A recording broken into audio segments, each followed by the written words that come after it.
नमस्कार दोस्तों, crime story channel पर मैं राजेश आपका स्वागत करता हूं। दोस्तों, आज मैं आपको अपराध की जिस वारदात के बारे में बताने जा रहा हूं, वो वारदात कानपुर उत्तर प्रदेश में हुई थी। तो चलिए दोस्तों, जानते हैं इस वारदात के बारे में। कानपुर शहर में आवास विकास द्वारा निर्मित एक जगह है केशवपुरम। वहां की नागेश्वर अपार्टमेंट में फ्लैट नंबर 612 कोचिंग से करोड़पति बने मोहम्मद सहवान का था। अन्य दिनों की तरह बीती 30 अप्रैल को भी नौकरानी राधा सहवान के फ्लैट पर पहुंची तो दरवाजा बंद था, लेकिन चाबी लॉक में फंसी हुई थी। इस फ्लैट में सहवान अपनी दूसरी बीवी नमरा खान के साथ रहते थे। नौकरानी राधा ने पहले तो घंटी बजाई, लेकिन जब जवाब नहीं मिला तो वो दरवाजा खोलकर अंदर दाखिल हुई। वहां फर्श पर खून से लथपथ नमरा का शव पड़ा देखकर उसकी चीख निकल गई। वो उल्टे पैर फ्लैट के बाहर आई और शोर मचाना शुरू कर दिया। राधा की आवाज सुनकर अन्य फ्लैटों में रहने वाले लोग बाहर आ गए। राधा ने उन्हें नमरा की हत्या की सूचना दी तो सभी अवाक रह गए। इसी नागेश्वर अपार्टमेंट के फ्लैट नंबर 610 में सहवान का भाई इरफान रहता था। लोगों ने उसे जानकारी दी तो वो भी आ गया। इरफान ने राधा से कुछ सवाल जवाब किए, फिर तत्काल मोबाइल फोन द्वारा थाना कल्याणपुर पुलिस को भाभी नमरा की हत्या की सूचना दे दी। इमरान ने ही मृतका के पिता शहंशाह खान तथा अपने अन्य परिजनों को भी ये खबर दी। इसके बाद तो कोहराम मच गया। सुबह 10 बजे हत्या की सूचना पाकर थाना कल्याणपुर के इंस्पेक्टर अश्वनी पांडे चौंके। उन्होंने महिला की हत्या की सूचना वरिष्ठ पुलिस अधिकारियों को दी। फिर पुलिस टीम के साथ केशवपुरम स्थित नागेश्वर अपार्टमेंट जा पहुंचे। बहुमंजिला अपार्टमेंट के बाहर भीड़ जुटी थी और लोग कानाफूसी कर रहे थे। Inspector Ashwani Pandey flat number 612 पर पहुंचे, जहां महिला की हत्या किए जाने की सूचना मिली थी। फ्लैट के बाहर कुछ लोग बदहवास हालत में खड़े थे। पुलिस को देखकर एक युवक सामने आकर बोला, सर, मेरा नाम इरफान है, मैंने ही आपको नमरा भाभी की हत्या की सूचना दी थी। इंस्पेक्टर अश्वनी पांडे ने एक नजर इरफान पर डाली, फिर उसे साथ लेकर फ्लैट के अंदर दाखिल हुए। कमरे के अंदर का दृश्य बड़ा ही खौफनाक था। खून में डूबा नमरा का शव फर्श पर पड़ा था। पलंग पर बिछी सफेद चादर भी खून से रंगी हुई थी। पलंग पर खून से सना चाकू, चश्मा तथा कान में लगाने वाले हैंड्स-फ्री पड़े हुए थे। शव के पास खून सना नया कुकर पड़ा था। देखने से लग रहा था कि कुकर से सिर पर प्रहार कर नमरा की हत्या की गई थी। बाथरूम में खून से सनी जीन्स भी हुक पर टंगी हुई थी। कमरे के अंदर नमरा का शव तो पड़ा था, लेकिन उसके शौहर मोहम्मद सहवान का कोई अता पता नहीं था।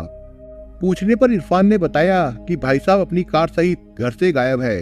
वो कहाँ है, किस हालत में है, हम में से किसी को कुछ नहीं पता। मैंने हर संभावित स्थान पर पता किया है, लेकिन उनकी कोई जानकारी नहीं मिल रही है। इरफान की बात सुनकर इंस्पेक्टर अश्वनी पांडे का माथा ठनका।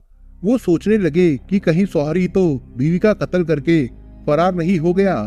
इंस्पेक्टर अश्वनी पांडे अभी जांच पड़ताल कर ही रहे थे कि तभी सूचना पाकर पुलिस के आला अधिकारी भी घटना स्थल पर पहुंच गए। उन्होंने मौके पर फॉरेंसिक टीम को भी बुला लिया। पुलिस अधिकारियों ने घटना स्थल का बारीकी से निरीक्षण किया और पांडे जी से कत्ल के बारे में जानकारी ली। फॉरेंसिक टीम ने भी बड़ी बारीकी से जांच की। टीम ने घर का कोना कोना छान मारा। इस टीम को रसोई में गैस चूल्हे पर भगोने में कॉफी मिली, जो उबलकर चूल्हे पर गिरी थी। गैस के पास ही एक कप रखा था। टीम ने उस कप की जांच की तो उसमें जहर के अंश मिले थे।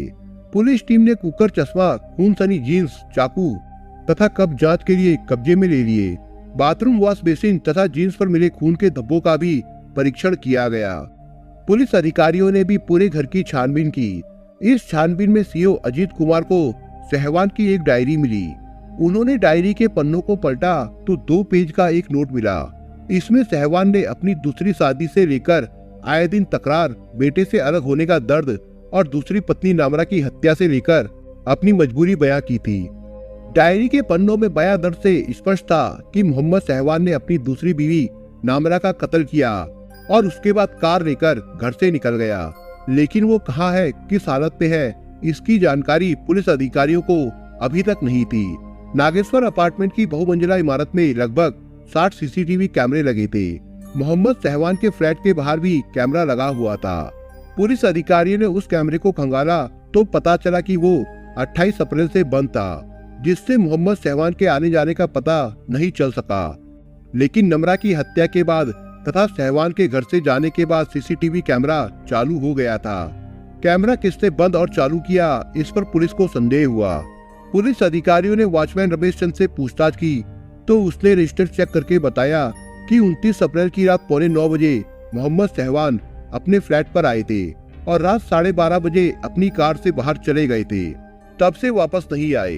पुलिस अधिकारी अभी जांच कर ही रहे थे कि थाना बिल्होर पुलिस से सूचना मिली कि एक युवक को गंभीर हालत में हेल्थ अस्पताल में भर्ती कराया गया है। इस सूचना पर कल्याणपुर के इंस्पेक्टर अश्विनी पांडे इरफान को साथ लेकर हेल्थ अस्पताल पहुंचे।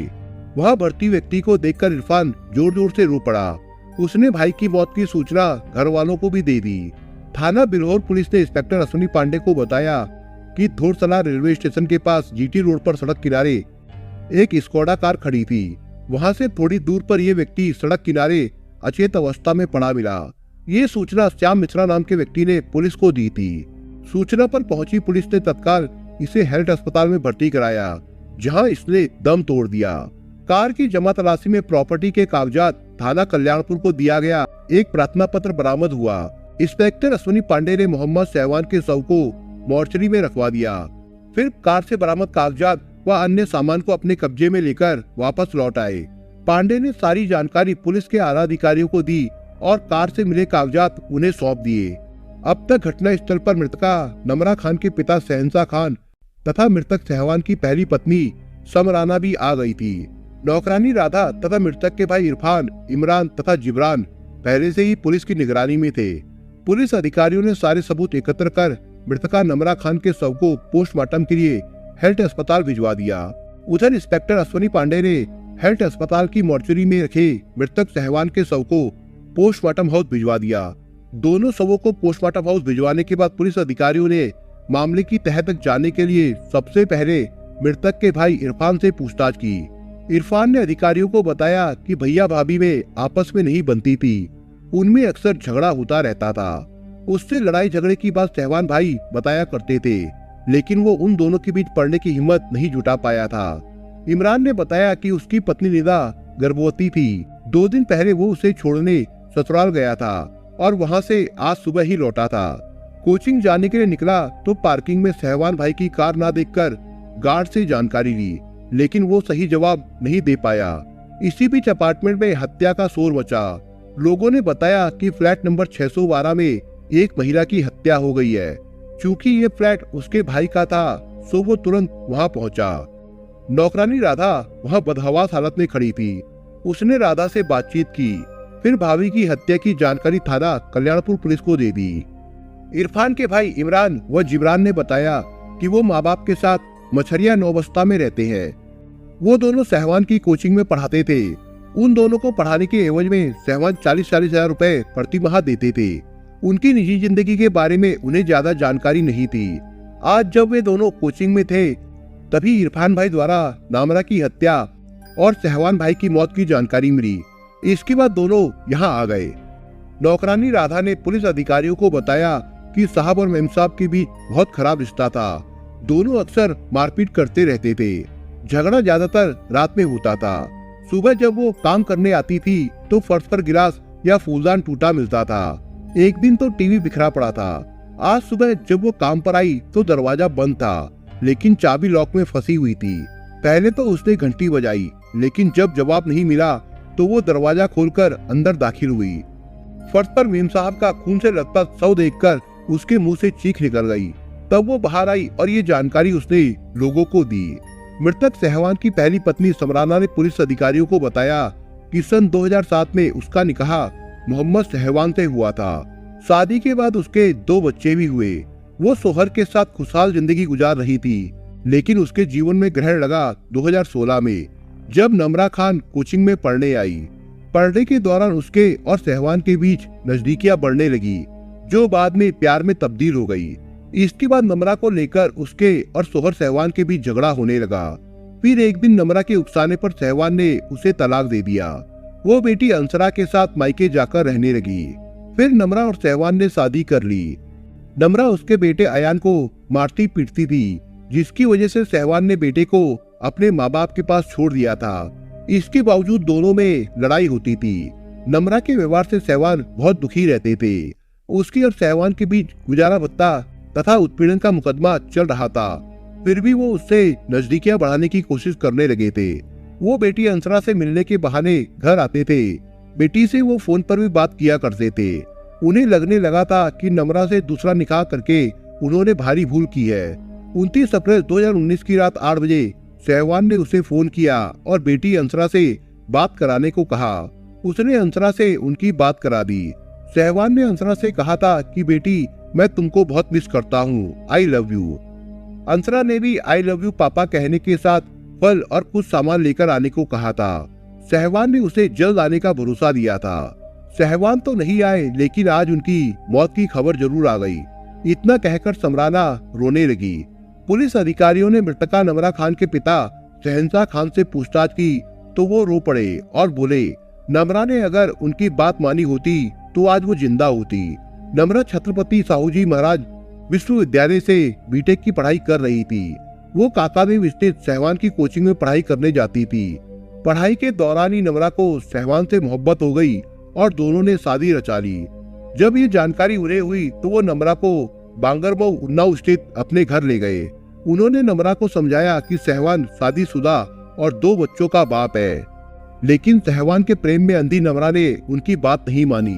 मजबूर होकर बेटी की जिद के आगे उन्हें झुकना पड़ा। नम्रा की हत्या की तस्वीर तो साफ हो गई, लेकिन कई सवाल खड़े हो रहे थे।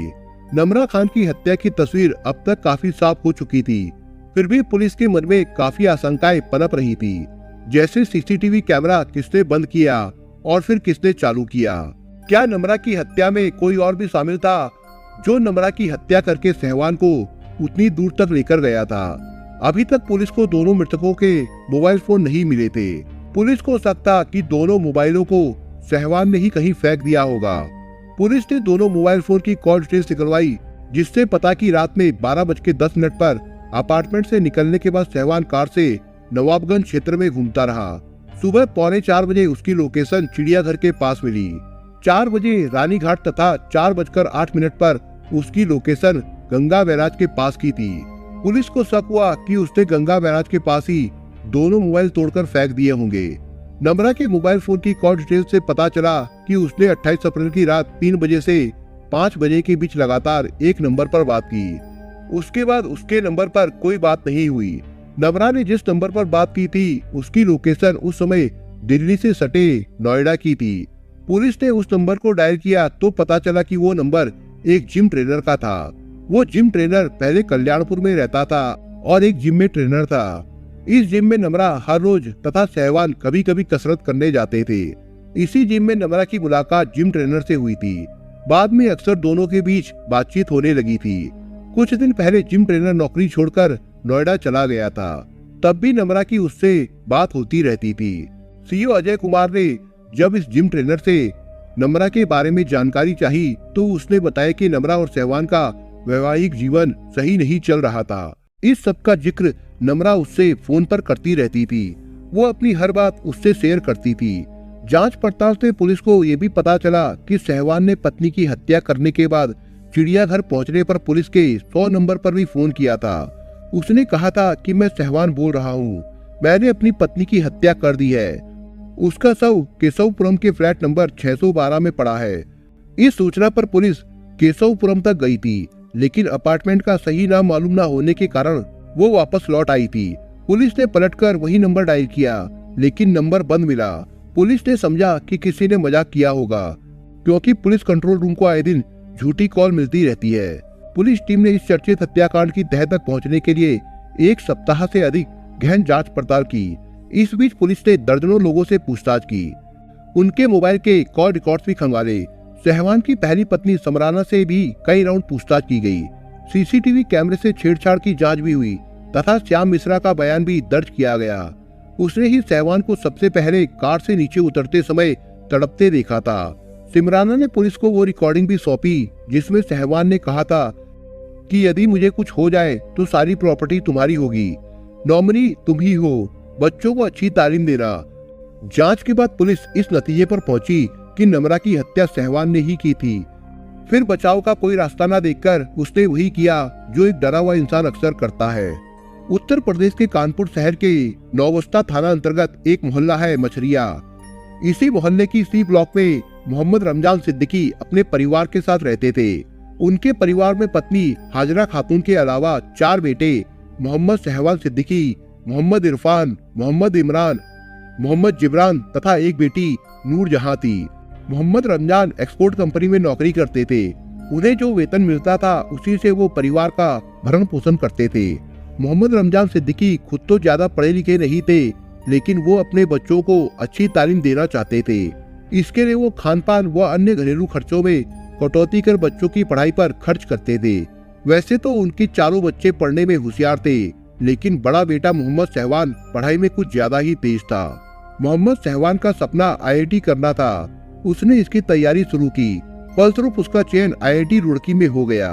उसने पूरी लगन से पढ़ाई की और सन 1998 में IIT रुड़की से कंप्यूटर साइंस से बीटेक पास किया। यही नहीं, वो अपने बैच का टॉपर भी बना। साधारण परिवार से ताल्लुक रखने वाले मोहम्मद सहवान ने बीटेक करने के बाद सन 2003 में कोचिंग मंडी काकादेव में हार्वर्ड लिमिट क्लासेस नाम से कोचिंग इंस्टीट्यूट खोला। शुरुआत में उसके इंस्टीट्यूट में छात्रों की संख्या कम रही, लेकिन बाद में बढ़ती गई। सहवान ने एक बार इस क्षेत्र में कदम रखा तो फिर आगे और आगे बढ़ता गया। अपने काम की बदौलत उसे इज्जत, शोहरत और नाम मिला। कोचिंग इंस्टीट्यूट चल जाने के बाद उसका ध्यान अपने भाइयों की ओर गया। उसने एक भाई इरफान को अपने इंस्टीट्यूट का मैनेजिंग डायरेक्टर बना दिया, जबकि अन्य 2 भाइयों जिब्रान व इमरान को पहले एक प्राइवेट संस्थान से बीटेक कराया, फिर अपने ही इंस्टीट्यूट में जॉब दे दी। इमरान फिजिक्स पढ़ाता था, जबकि जिब्रान केमिस्ट्री का टीचर था। पूरी तरह सेटल होने के बाद मोहम्मद सहवान ने अगस्त 2007 में समराना से निकाह कर लिया। समराना रेडीमेड मार्केट बेकनगंज निवासी नासिर की बेटी थी। समराना पढ़ी लिखी व खूबसूरत थी। समराना अपने शौहर के प्रति पूर्ण रूप से समर्पित थी और उसका हर तरह से ख्याल रखती थी। मोहम्मद सहवान भी समराना को बहुत चाहता था। दोनों की जिंदगी खुशहाल थी। समय के साथ समराना एक बेटे अयान और एक बेटी अंसरा की मां बन गई। समराना सहवान के घर साक्षात लक्ष्मी बनकर आई थी। जब से वो उसके घर आई थी तभी से उसकी आय, इज्जत और शोहरत बढ़ती गई। मोहम्मद सहवान ने अब तक हार्वर्ड लिमिट क्लासेस कोचिंग को बंद कर ग्लोबल कैरियर एकेडमी के नाम से 3 कोचिंग सेंटर खोल लिए थे। इनमें से एक काकादेव, दूसरा गोविंद नगर तथा तीसरा साकेत नगर में था। इन कोचिंग सेंटरों पर हजारों की संख्या में छात्र छात्राएं आते थे। बेहतरीन गणित पढ़ाने के चलते सहवान ने कोचिंग के क्षेत्र में बड़ा मुकाम हासिल कर लिया था। मोहम्मद सहवान ने कोचिंग से बहुत पैसा कमाया। इस कमाई से उसने कई फ्लैट और महंगी महंगी गाड़ियां खरीदी। उसके पास जो जैगवार कार थी उसकी कीमत 1.31 करोड़ रुपए थी। सहवान ने कानपुर की आवास विकास कॉलोनी केशवपुरम के नागेश्वर अपार्टमेंट में 5 फ्लैट खरीदे, जिसमें से एक उसके भाई इरफान, दूसरा समराना तथा तीसरा खुद उसके नाम है। नागेश्वर अपार्टमेंट के फ्लैट नंबर 612 में सहवान पत्नी सिमराना के साथ रहने लगा। फ्लैट नंबर 610 में उसका भाई इरफान अपनी पत्नी निदा के साथ रहता था। समराना शौहर के साथ खुशहाल जिंदगी व्यतीत कर रही थी, लेकिन सन 2016 में उसकी जिंदगी में एक ऐसा तूफान आया कि उसका सब कुछ तहस नहस हो गया। दरअसल सन 2016 में नमरा खान उसके शौहर सहवान की काकादेव स्थित ग्लोबल कैरियर एकेडमी में कोचिंग के लिए आई। 18 साल की नमरा खान उन्नाव के बांगरमऊ कस्बा निवासी शहंशाह खान की बेटी थी। वो धनवान परिवार की थी। नमरा के पिता शहंशाह खान सपा के दबंग नेता तथा चर्चित व्यापारी थे। नमरा खान कानपुर के शारदा नगर स्थित गर्ल्स हॉस्टल में रहकर बीटेक की पढ़ाई कर रही थी। साथ ही IIT की भी तैयारी कर रही थी। इसके लिए उसने कोचिंग ज्वाइन की थी। 40 साल का मोहम्मद सहवान अपने पहनावे और शारीरिक फिटनेस व लाइफस्टाइल के लिए छात्राओं के बीच चर्चित था। नमरा खान भी उसके लाइफस्टाइल से प्रभावित थी और मन ही मन अपने सहवान सर से मोहब्बत करने लगी थी। मोहम्मद सहवान के पास कुछ छात्र एक्स्ट्रा क्लासेस के लिए भी आते थे। इनमें नमरा खान भी थी। एक रोज पढ़ने के बाद अन्य छात्र छात्राएं तो चले गए, लेकिन नमरा खान नहीं गई। उस रोज उसने हिम्मत जुटाकर सहवान से अपने प्यार का इजहार कर दिया।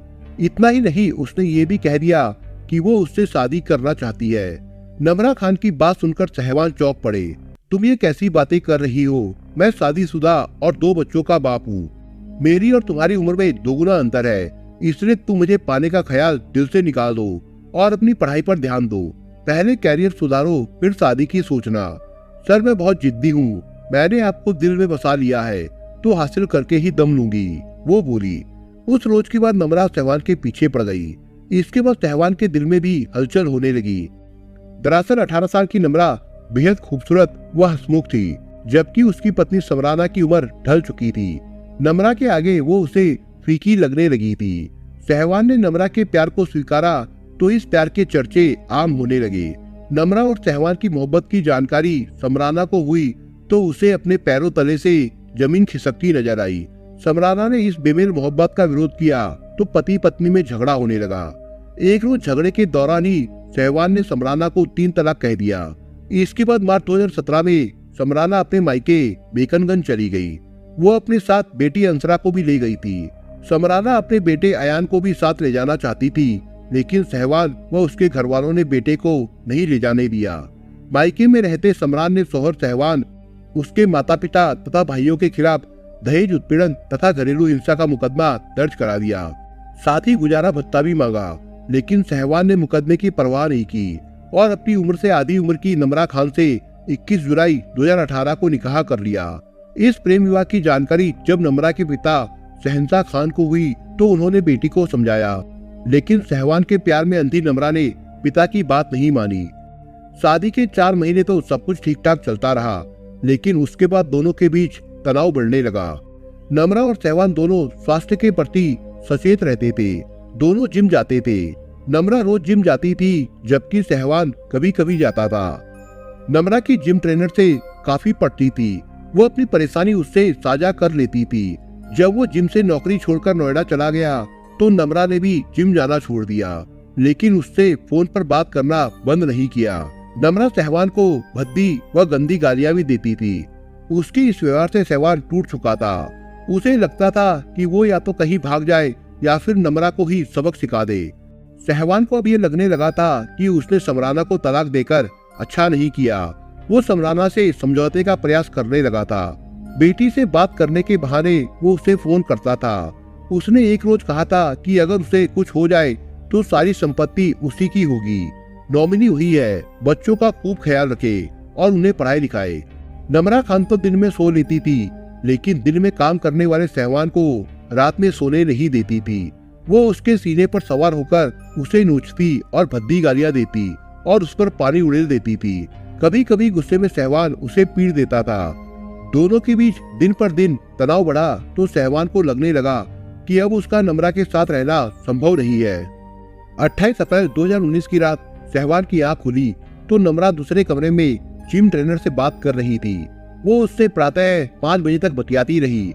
सुबह सहवान ने फोन पर बात करने के बारे में पूछा तो नम्रा उससे भिड़ गई और हिंसा पर उतर आई। उसने नाखूनों से सहवान का चेहरा, गर्दन और पीठ नोच डाली। गुस्से में सहवान गाड़ी लेकर घर से निकल गया। उसने सोच लिया कि वो नम्रा को मार देगा। उस रोज वो कोचिंग भी नहीं गया।